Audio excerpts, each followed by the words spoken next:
The Huntsman. The spin-off will allegedly feature Chris Hemsworth reprising his role as the Huntsman from Snow White and the Huntsman, and Charlize Theron will apparently reprise her role as the Wicked Queen despite her character suffering from a slight case of death in the first film.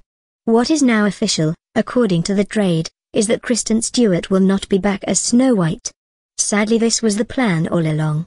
There was conjecture in late summer 2012 that Universal might go forward with a sequel to Snow White and the Huntsman sans Snow White after pictures surfaced featuring Miss Stewart and the film's director, Rupert Sanders, committing romantic indiscretions. Sanders was married while Stewart was in a relationship with her Twilight co-star Robert Pattinson. In truth, Universal had talked about a Chris Hemsworth spin-off before the first film even opened.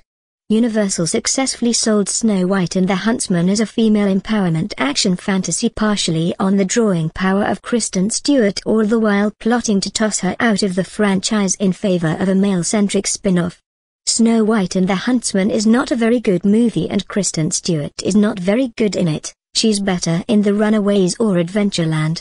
But the film opened to $56 million on opening weekend in June 2012, very much on the strength of the notion that it was a dark and gritty Snow White reimagining that had a great trailer.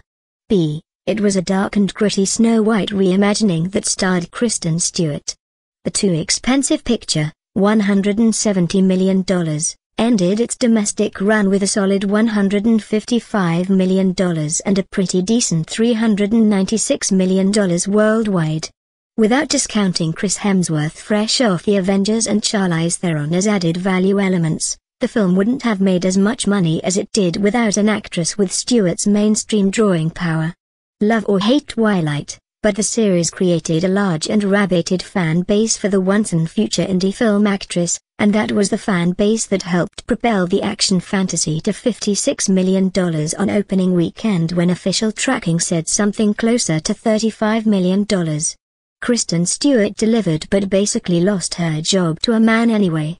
Had the film bombed, she would have taken the brunt of the blame, and the failure would have fueled the notion that female-centric would-be blockbusters can't be counted on to deliver at the box office. It was a hit, and they are still gender-swapping the franchise.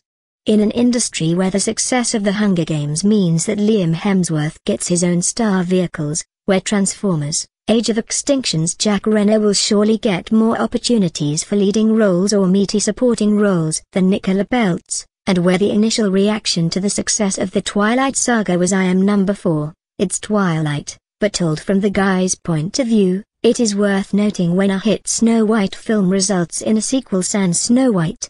We all complain about the lack of female-centric franchises in Hollywood. We got a pretty successful one 2 summers ago. Yet said franchise is being retooled so that Hemsworth's male warrior can have the center stage for the second go-around. Kristen Stewart was a big part, if not the main part, of why Snow White and the Huntsman opened so well.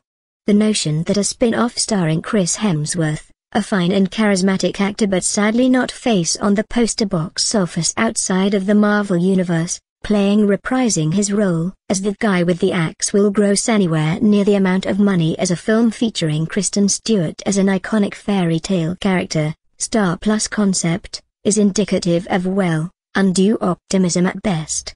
Even with Kristen Stewart reprising her role, as she apparently wanted